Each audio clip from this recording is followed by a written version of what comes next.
মুশফিকুর রহিমের শততম ম্যাচে চালকের আসনে বাংলাদেশ। আয়ারল্যান্ডের বিপক্ষে রান পাহাড়ে আছে টিম টাইগার্স। নিজের অনন্য মাইল ফলকের দিনে অসাধারণ ব্যাটিং করলেন মিস্টার ডিপেন্ডেবল। তার সাথে দায়িত্বশীলতার পরিচয় দিলেন মুমিনুল হকও। দুই সিনিয়রের দৃঢ়তায় প্রথম দিনই ম্যাচ জয়ের ভিত গড়ে ফেলল বাংলাদেশ। আয়ারল্যান্ডের বিপক্ষে মুশফিকের অসাধারণ ব্যাটিং এবং পুরো দলের পারফরমেন্স নিয়ে বাকিটা জানবো রিপোর্টে। ১০০তম টেস্টে মহাকাব্যিক ব্যাটিং মুশফিকুর রহিমের। প্রথম দিন শেষ করলেন ৯৯ রানে অপরাজিত থেকে। তার সামনে এখন শততম টেস্টে শতক হাঁকানোর হাতছানি। ম্যাজিক্যাল সেই মোমেন্ট দেখতে অপেক্ষা করতে হবে দ্বিতীয় দিন সকাল পর্যন্ত। প্রথম দিনে বিপর্যয়ের মধ্যে দলের হাল ধরেন মিস্টার ডিপেন্ডেবল।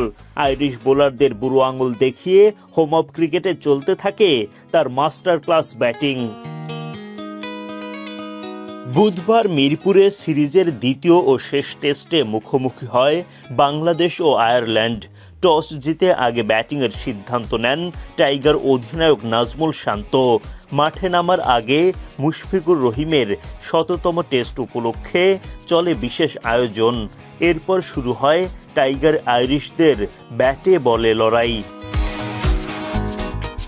এদিন বাংলাদেশের হয়ে ইনিংস শুরু করতে নামেন বাঁহাতি সাদমান ইসলাম ও ডানহাতি মাহমুদুল হাসান জয়।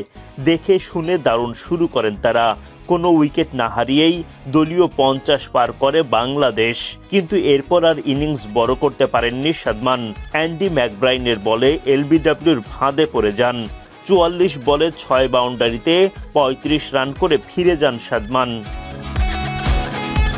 ওপেনিং পার্টনারকে হারানোর পর মুমিনুল হকের সাথে জুটি বাঁধেন জয়। এই জুটিতে বাংলাদেশ পায় ৩১ রান। ম্যাকব্রাইনের বলে ডাউন দ্য উইকেটে এসে জোরালো শট খেলতে গিয়ে ব্যাটে বলে ঠিকঠাক সংযোগ ঘটাতে পারেননি। সহজ ক্যাচ দিয়ে বিদায় নেন জয়।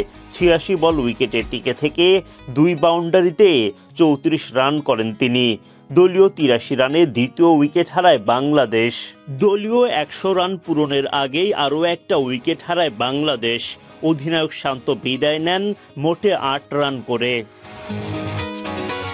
চতুর্থ উইকেট জুটিতে বাংলাদেশকে এগিয়ে নেন মুশফিকুর রহিম ও মুমিনুল হক। দলীয় ১০০ রানের পর ১৫০ রানের গণ্ডিও পার হয় আর কোনো উইকেট না হারিয়েই। মুমিনুল হক তুলে নেন তার টেস্ট ক্যারিয়ারের ২৪তম ৫০। দুর্ভাগ্যজনক আউটে শেষ হয়ে যায় মুমিনুলের দুর্দান্ত ইনিংস। ১২৮ বল খেলে করেন ৬৩ রান। ওদিকে মুশফিকুর রহিম ততক্ষণে ৫০ পূরণ করে সেঞ্চুরির দিকে এগিয়ে যেতে থাকেন।